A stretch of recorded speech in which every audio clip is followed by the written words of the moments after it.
the root cause of why we become distracted is because we feel these internal triggers, these uncomfortable emotional states that we seek to escape. So if we're going to answer Plato's question of why do we get distracted, why do we do things against our better judgment, we have to start one layer deeper with first principles of why do we do anything? What's the nature of human motivation? And when you think about it, most people will tell you some version of carrots and sticks, that it's about the pursuit of pleasure and the avoidance of pain. This is Freud's pleasure principle. Yeah. But neurologically speaking, that's not true. That in fact, we do not do things in the pursuit of pleasure and the avoidance of pain. That neurologically speaking, we only do things for one reason, and that is to avoid discomfort. Physiologically, we know this is true. If you go outside and it's cold, that's not comfortable. What do? You put on a coat. And when you go back inside, now it's too hot, that's not comfortable, you take it off. If you're hungry, you feel hunger pangs, you eat. And when you're stuffed, oh, that doesn't feel good, you stop eating. So physiologically, we feel this all the time. This is called the homeostatic response. The same rules apply with psychological sensations, not just with physiological sensations. So when you're feeling lonely, check Facebook. When you're uncertain, you Google. When you're bored, check the news, check sports scores, check Reddit, Pinterest, whatever. All of these things cater to these uncomfortable sensations. So that means if all human behavior is spurred by a desire to escape discomfort, that means, as you said, time management is pain management. And so this is why it is the most important first step, that with all the ways you can, life hack yourself and all of the guru's technique du jour, fundamentally, if we don't deal with this fact that we are trying to escape an uncomfortable sensation when we become distracted, if we don't understand it and learn new methods to cope with that discomfort, we're always going to be distracted by one thing or another. This was a study done by Timothy Wilson where they put people in a room and they said there's nothing in this room to do except for we're going to put a band on your arm and it's going to be connected to a button that you can press on. This button will give you a painful electrical shock. Something like 60% of men and about 20% of women administer the shock. That we are so uncomfortable doing nothing that we just want to feel something. We need some kind of sensation. This is by design. Our species is designed to be perpetually perturbed, right? We have this instinct of feeling bored to prod us to go do something, to go search, to find better resources, to improve our lot in life. And that's not necessarily a bad thing. That we can harness that, right? This is the same impulse that helps us develop life-changing medicine, helps us invent new things, helps us shoot for the moon. It comes from that desire for more. So I don't think the answer to all of our problems is to not want, to not crave, to not desire. I think the answer is to channel these internal triggers towards traction rather than distraction. I mean, this is an age-old question. When we know what to do, why don't we just do it? And particularly in today's age where we have the world's information at our fingertips, we don't have the excuse of not knowing what to do anymore. Who doesn't know basically how to lose weight? Okay, maybe the specifics, but we basically know that chocolate cake is not as healthy as a healthy salad. Who doesn't know that? Who doesn't know that if you want to have better relationships with people, you have to be fully present with them?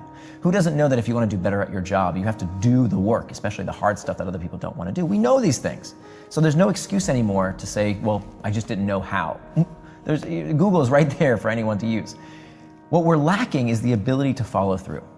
We're lacking the ability to avoid distraction. Getting ahead in life is not just about doing the right things. It's about avoiding not doing the wrong things. I work with a lot of folks who have this problem of when they get to work, they say they're going to do something. They say they're going to work on that big project. They're going to stop procrastinating and do that thing that they've been planning to do right after they check email, right after they scroll that Slack channel, right after they do that quick thing that they have to talk with a colleague real quick. And so 30, 45 minutes later, they still haven't started to do the thing they plan to do. Right, and the other thing is technically work. Exactly. But it's not the thing they need to do. I call it pseudo work. Right, it is pseudo work. I kind of need to check email, right? I kind of need to do that stuff.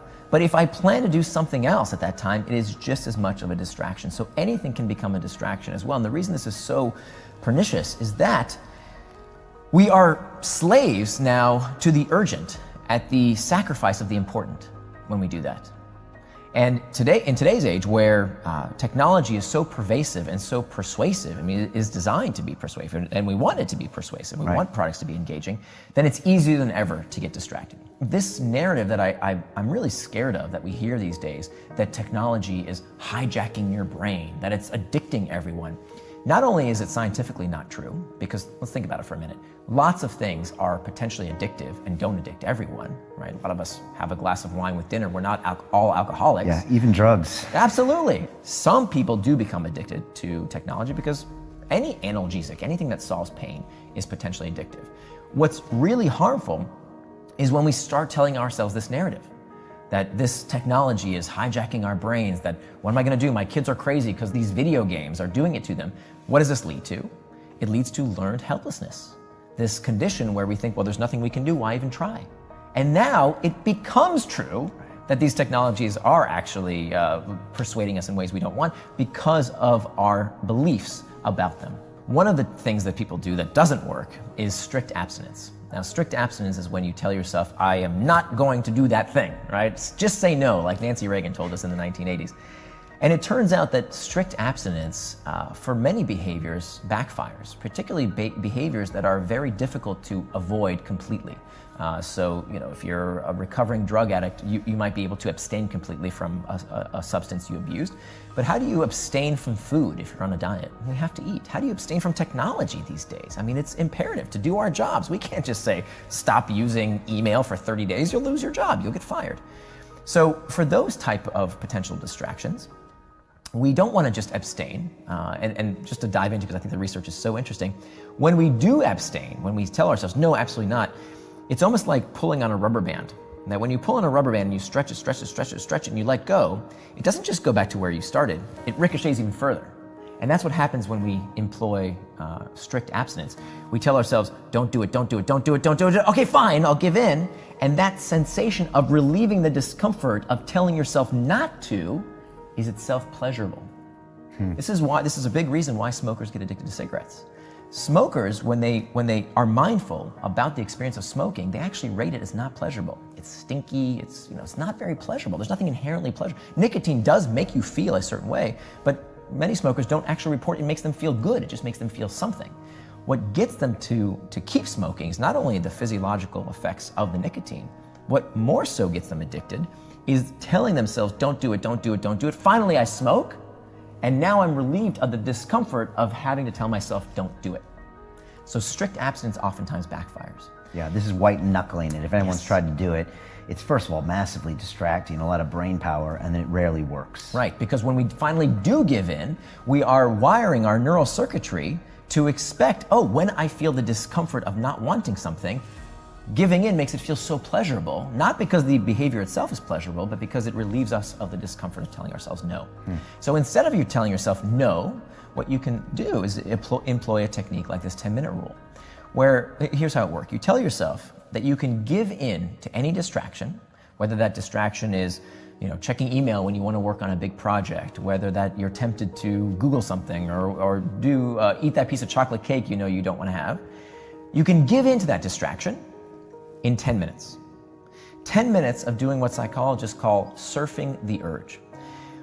When it comes to these uncomfortable emotional states, we know that emotions don't last forever. In the moment, we think they will last forever. That's how the brain spurs us to do something about it, right? It spurs us to action by making us think, I don't want to feel this way anymore. But logically, rationally, when we think about it, emotions are like waves. They crest and they subside. So we can surf these urges like a surfer riding a wave. So for 10 minutes, what I oftentimes do, I'll take out my phone, I'll say, set a timer for 10 minutes, I'll put my phone down. And my job for those 10 minutes is to simply reflect on that sensation and talk to myself the way I would talk to a good friend, with self-compassion. So what many people do when they tell themselves no, when they try and not get distracted, they fit into two buckets, the blamers or the shamers. The blamers say, oh, it's my phone that got me distracted. It's Facebook, it's YouTube, it's Slacks. That thing got me distracted.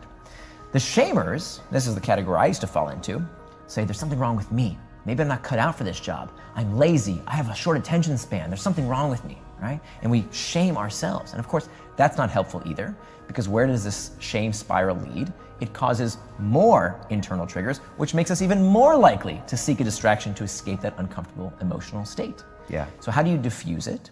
You don't become contemptuous, you become curious. So for 10 minutes, your job is to reflect on that sensation, to feel that sensation with curiosity rather than contempt, or to get back to the task at hand.